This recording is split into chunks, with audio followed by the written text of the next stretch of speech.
Nós estamos aqui na presença de Deus. Viemos para rezar, viemos para adorar, glorificar, bendizer o nome do Senhor.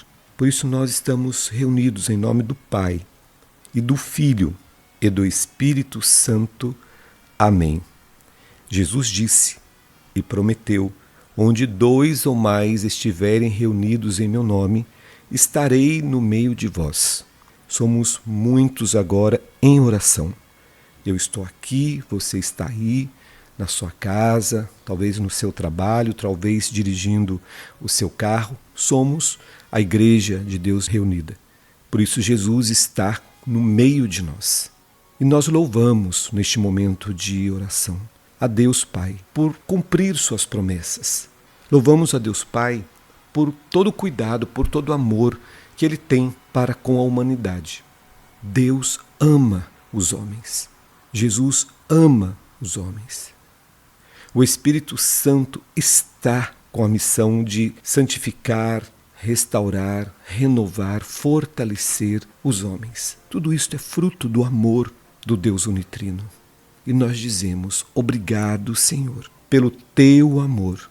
Obrigado, Senhor, por estarmos debaixo da tua proteção, da tua misericórdia, da tua providência. Obrigado, Senhor, pela fé que nos faz estar agora aqui, em oração, acreditando que Tu nos ouves neste momento de oração. Obrigado por esta fé que foi plantada em nosso coração e que nos dá a certeza de que neste momento Tu estás conosco, Tu estás presente, Tu nos acolhes, Tu realiza milagres e prodígios neste momento em que estamos aqui em oração. Obrigado, obrigado pela fé. Obrigado pelo chamado, obrigado pela missão. E coloquemos nas mãos do Deus Todo-Poderoso tudo o que nós vivemos. Não sei o que você está vivendo neste tempo. Eu sei que tem pessoas vivendo saudades, pessoas vivendo dores, sofrimentos, desemprego, fome. Tem muita gente vivendo também momentos de paz, de harmonia familiar, de alegrias. É a contradição humana, né? É aquilo que faz parte da nossa humanidade. E também resultado do egoísmo humano, das injustiças. Mas nós colocamos tudo isto na presença do Deus Pai. Entregue tudo que você está vivendo, até aquilo que você não compreende, nas mãos de Deus Pai. Vamos rezar juntos. Pai nosso que estais nos céus, santificado seja o vosso nome. Venha a nós o vosso reino. Seja feita a vossa vontade, assim na terra como no céu. O pão nosso de cada dia nos dai hoje. Perdoai as nossas ofensas, assim como nós perdoamos a quem nos tem ofendido. E não nos deixeis cair em tentação, mas livrai-nos do mal. Amém. A palavra do Senhor tem sentido e eu vou ouvir a palavra do Senhor. Hoje nós vamos meditar Mateus capítulo 10, versículos de 17 a 22. Abra sua Bíblia em Mateus 10, de 17 a 22. O Senhor esteja conosco e Ele está no meio de nós. Proclamação do Evangelho de Jesus Cristo narrado segundo Mateus. Glória a vós, Senhor. Naquele tempo disse Jesus aos seus apóstolos: cuidado com os homens, porque eles vos entregarão aos tribunais e vos açoitarão nas suas sinagogas. Vós sereis levados diante de governadores e reis por minha causa, para dar testemunho diante deles e das nações. Quando vos entregarem, não fiqueis preocupados como falar ou o que dizer. Então, naquele momento vos será indicado o que deveis dizer. Com efeito, não sereis vós que havereis de falar, mas sim o Espírito do vosso Pai, que é que falará através de vós. Irmão entregará à morte o próprio irmão. O pai entregará o filho. Os filhos se levantarão contra seus pais e os matarão. Vós sereis odiados por todos por causa do meu nome. Mas quem perseverar até o fim, esse será salvo. Esta é para nós palavra da salvação. Glória a vós, Senhor. Nós estamos aqui no Evangelho de Mateus, no capítulo 10. Estamos aqui recebendo ensinamentos, orientações de Jesus. Jesus está aqui orientando, formando, alertando os seus apóstolos. Naquele tempo, disse Jesus aos seus apóstolos, aos 12 apóstolos, a Mateus, Marcos, Pedro, Tiago, João, Tomé. Então, ele está preparando, ele está formando os seus apóstolos. E o que ele dizia para os seus apóstolos? Cuidado com os homens. Cuidado, porque eles vos entregarão aos tribunais e vos açoitarão nas sinagogas. E de fato, é o que, se nós formos ler, por exemplo, Atos dos Apóstolos, é o que nós vamos ver. Na verdade, Jesus está falando daquilo que aconteceu, que iria acontecer com ele. Jesus foi preso, julgado inocentemente.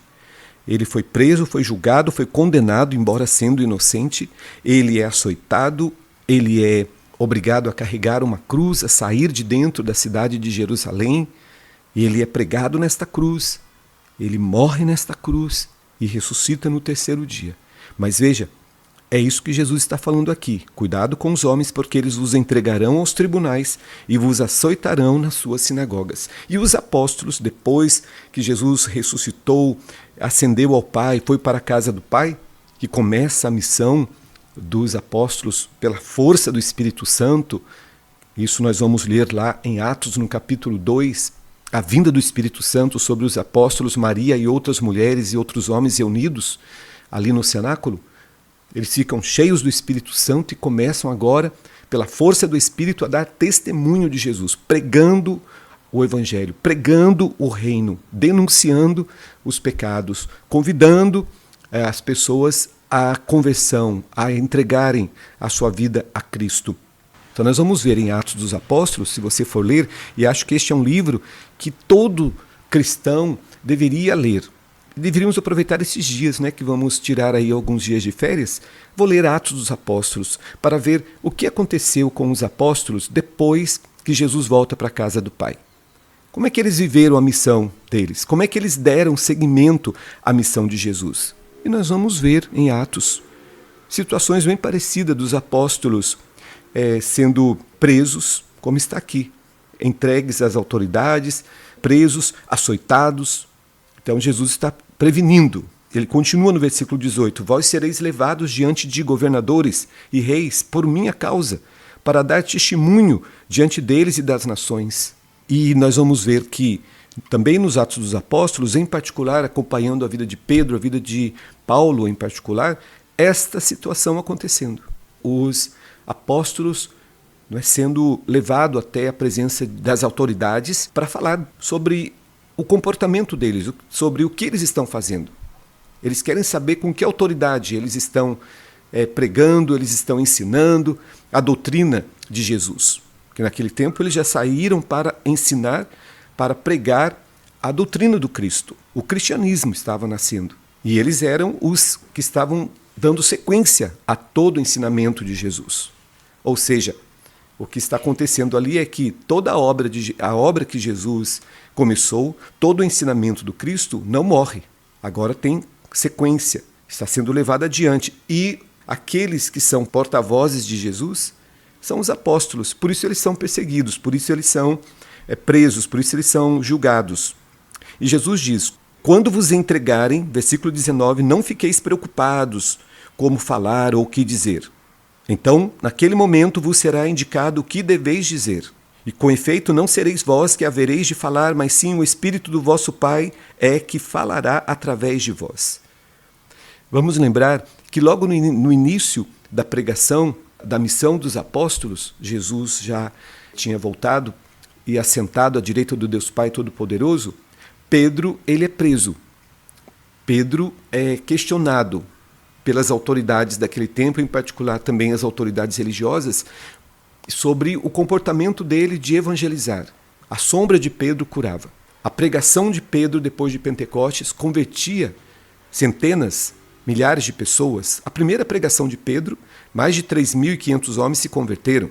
Então, claro que isso estava mexendo com as autoridades religiosas daquele tempo e também as autoridades de poder, que eram o poder romano naquele tempo, o poder político.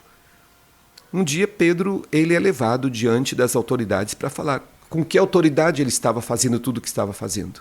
E pedem que ele pare, não continue. E Pedro diz, cheio do Espírito Santo, ali quem estava falando com certeza é o que Jesus está dizendo, prometendo aqui. Mas quem falará por vós é o Espírito Santo do vosso Pai. É Ele quem falará através de vós. Pedro diz, antes obedecer a Deus, depois aos homens. Ou seja, eu sei que vocês têm autoridade, eu sei que vocês têm poder, inclusive de me prender e me matar, mas primeiro eu obedeço a Deus, depois aos homens. Esta autoridade, esta força para dar testemunho da fé em Jesus vem justamente das orientações, dos ensinamentos do Cristo, do exemplo do Cristo, e vem da força que eles receberam do Espírito Santo. Lembrem-se que tem uma passagem que Jesus está conversando com seus apóstolos e diz: eu vos enviarei como ovelhas no meio dos lobos. Vocês já imaginaram o que significa ovelhas no meio dos lobos? O que a gente conhece é que as ovelhas são protegidas pelos pastores dos lobos. E Jesus está dizendo, vocês serão enviados como ovelhas no meio dos lobos. Não vai ser fácil a missão, não vai ser fácil levar em frente o meu evangelho, não vai ser fácil testemunhar, porque vocês são minhas ovelhas, mas vocês estarão no meio de lobos. Serão perseguidos, serão julgados, serão presos, serão açoitados, serão caluniados, serão rejeitados.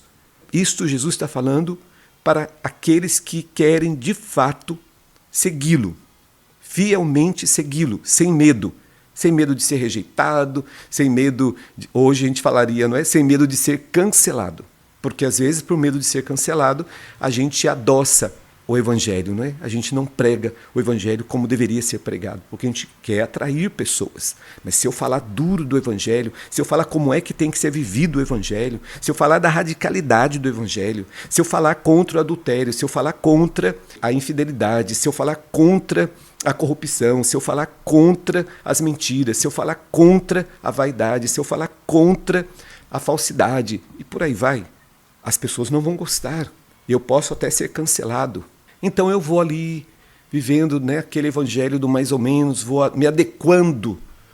Não, a gente não adequa ao evangelho. O evangelho é o que é. O evangelho é a apresentação de Jesus como Senhor e Salvador. É falar do sacrifício do Cristo. É falar literalmente que é preciso se converter ao Cristo, mudar de vida e seguir os seus mandamentos, o que significa deixar a vida velha para trás. Quem segue Jesus, né, como está lá em 2 Coríntios 5,17, quem se encontrou com Cristo e está em Cristo é uma nova criatura. Passou o que era velho. O que é velho que passou? Mentiras, falsidades, vaidades, prostituição, adultério, roubo, bebedeira, enfim.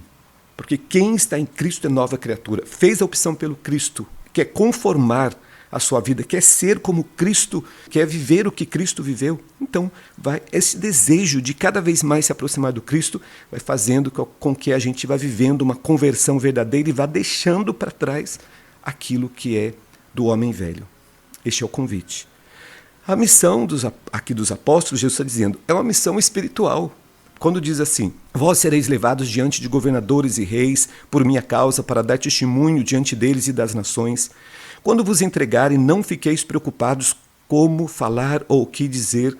Então, naquele momento vos será indicado o que deveis dizer. Com efeito, não sereis vós que haveis de falar, mas sim o Espírito do vosso Pai é que falará através de vós. Está falando aqui, o Evangelho, Jesus está dizendo, a missão de vocês é uma missão espiritual. Eu estou enviando vocês, mas a missão que eu estou dando a vocês é uma missão espiritual, não é uma missão humana.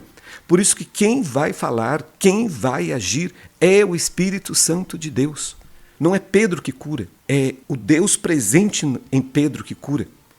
Não é Pedro, não é Paulo que falam com autoridade, é o Espírito de Deus agindo em Pedro e Paulo que dão a eles sabedoria, inteligência, autoridade para testemunhar em nome de Jesus, porque a missão é uma missão espiritual. Não é uma missão tipo, eu trabalho num espaço, numa empresa, e a empresa fala, eu estou enviando você para representar a empresa lá, sei lá, em São Paulo. Eu vou falar em nome da empresa, mas eu não tenho autoridade, a não ser que tenha me sido dada pelo patrão, para fazer qualquer tipo de negociação. Tanto é que se tiver de fechar algum negócio, consulta o patrão, e aí faz, não faz, o que diz aqui, o que não diz. Mas aqui é diferente. Aqui os apóstolos são enviados com a autoridade do Cristo, é uma missão espiritual e quem fala através deles é o Espírito do próprio Deus. E aqui Jesus está falando que a missão não vai ser fácil. Seguir Jesus não vai ser fácil. E isso está mostrado aqui no versículo 21. O irmão entregará à morte o próprio irmão, o pai entregará o filho, os filhos se levantarão contra seus pais e os matarão. Vós sereis odiados por todos por causa do meu nome. Olha aí. A gente está achando que ser cristão é aquela coisa de querer agradar todo mundo. A gente não vai agradar. Só o fato da gente viver verdadeiramente a nossa fé, a coerência da nossa fé em Jesus, testemunharmos de verdade Jesus, já vai fazer com que muitas pessoas não queiram conviver conosco. É chato, é rato de sacristia, é fanático, está fora da realidade. Nós estamos no século XXI, está achando que está vivendo aonde? Mas é isso, Jesus já tinha falado que seria difícil. Então, inimizades, afastamento de pessoas, perda de amigos, ódio, não é como está aqui, vós sereis odiados por todos, por causa do meu nome. Mas Jesus diz, quem perseverar até o fim, esse será salvo. Promessa de Jesus. Quem perseverar até o fim, este será salvo. Então vai haver perseguições, talvez inimizades até dentro de casa, da família, não é? Porque tem família que não aceita essa caminhada de fé, às vezes do marido, às vezes da mulher, às vezes dos filhos. Às vezes amigos abandonam a gente quando a gente começa a caminhar com Jesus mesmo, já não quer viver a vida anterior que se vivia, então os amigos vão embora, a gente fica assim, então não eram os verdadeiros amigos, não? Eram verdadeiros amigos para viver aquilo que se vivia antes de Jesus, mas depois de Jesus já não querem, nós não servimos mais como amigos. Mas Jesus diz, não vos preocupeis, quem perseverar até o fim, esse será salvo. Jesus está dizendo, a missão não vai ser fácil. Mas vocês têm a garantia da salvação se vocês perseverarem. Vocês terão a garantia, o selo do meu Espírito. Ele vai dar força, ele vai dar sabedoria, ele inclusive vai inspirar e vai falar através de vós. Isso é fé. Por isso que eu estou falando que a missão é uma missão espiritual. E que lindo ver Jesus doutrinando, ensinando, preparando, animando, prometendo aos seus apóstolos sobre a missão. E nós nos colocamos aqui em oração agora para dizer a Jesus, eis-nos aqui, eis-nos aqui. Da mesma forma que tu preparaste, Senhor, os teus apóstolos, também com a tua palavra nos sentimos convocados e preparados. E estamos pedindo, Senhor, nos prepara cada vez mais para a missão. Que não seja a nossa vontade, que seja a tua vontade. Que não seja o nosso querer, que seja o teu querer. Que nas situações adversas, que nas situações difíceis, por causa do teu nome, que o teu Espírito venha em nosso socorro e fale através de nós, e haja através de nós. Queremos, Senhor, testemunhar o teu nome, e queremos fazê-lo com autoridade, com poder, com sinais, com prodígios. E nós sabemos que isto nós não podemos por nós mesmos, só o podemos se o teu Espírito agir através de nós. Então nos faz tuas testemunhas e nos faz tuas testemunhas no poder do teu Espírito, para que ao falar, ao anunciar, ao orar por alguém, ao pregar o teu Evangelho, o façamos com autoridade e poder, com sinais e com prodígios. Dai-nos ousadia, dai-nos coragem, dai-nos força diante dos embates, dos sofrimentos, das perseguições, das rejeições, dos cancelamentos, mas dai-nos também a certeza, a fé na tua promessa. Quem perseverar até o fim, esse será salvo. E nós, Senhor, queremos, com a tua graça, com a força do teu Espírito, iluminados pela tua palavra, alimentados pelo teu corpo e pelo teu sangue, nós queremos perseverar até o fim. Amém. Meu irmão, minha irmã, fique com Deus, fique em paz. Amanhã, neste horário, nós vamos estar de volta, se Deus quiser. E Ele há de querer Então, até amanhã.